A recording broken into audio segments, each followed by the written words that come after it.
quando David Bowie salvou Iggy Pop e talvez assim mesmo. Você já viveu um momento em que, ao tentar salvar outra pessoa, acabou encontrando a sua própria salvação?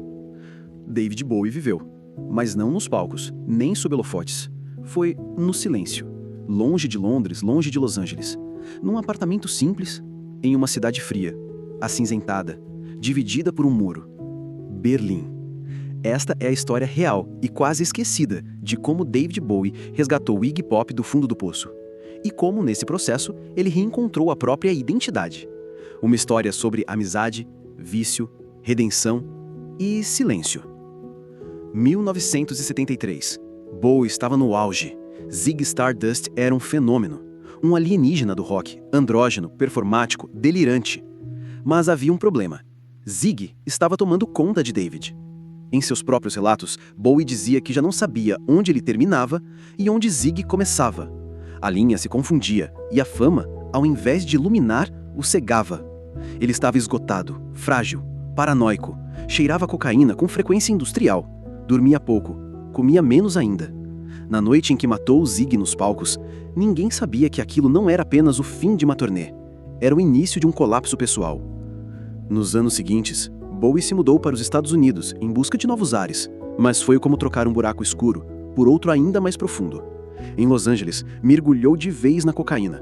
Gravou Station to Station praticamente em transe, sem lembrar de quase nada do processo. Naquele período, eu vivia de leite, pimentões e cocaína, disse ele anos depois. Eu estava convencido que bruxas me perseguiam, guardava urina em frascos no quarto para me proteger de feitiços. A genialidade musical não parava, mas a alma estava em ruínas. Foi nessa época que Bowie estendeu a mão a alguém que estava em situação ainda pior, James Newell Osterberg Jr., mais conhecido como Iggy Pop. Ex-vocalista dos Stooges, era uma lenda do punk antes mesmo do punk saber que era punk, mas estava destruído, viciado, sem gravadora, internado em instituições psiquiátricas. Bowie ligou. Vem comigo, a gente precisa sumir. Não era um convite qualquer, era um chamado à sobrevivência. E os dois foram. Berlim era o oposto de tudo que conheciam. Era fria, dividida, distante do glamour. Ninguém ali ligava para estrelas de rock. E foi isso que o salvou. Alugaram um apartamento pequeno e simples.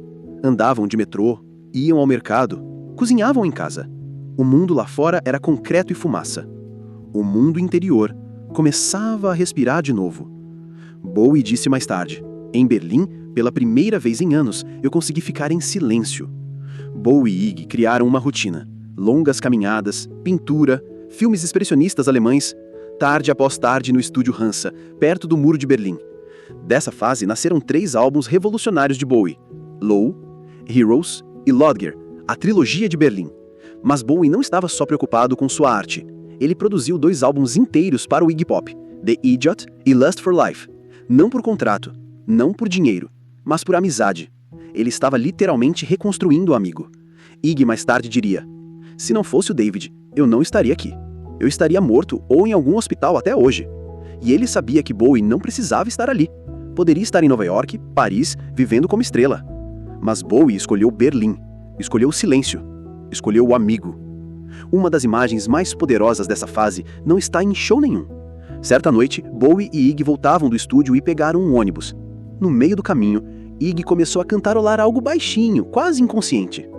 Bowie apenas escutava, sorrindo, como quem observa um jardim que volta a florescer. Depois ele diria: foi nesse momento que eu soube. Iggy estava voltando. O que poucos sabem é que Bowie se recusou a ser creditado como vocalista principal em várias faixas dos álbuns do Iggy, mesmo tendo cantado boa parte das partes principais. Esse era o disco dele, não meu. Essa é a história de como, ao salvar Iggy Pop, ele talvez tenha reencontrado seu próprio caminho. E nos lembrou que, às vezes, é no silêncio que a gente volta a escutar quem realmente é. Se você gostou, inscreva-se no canal para ouvir mais histórias que emocionam e inspiram. Até a próxima!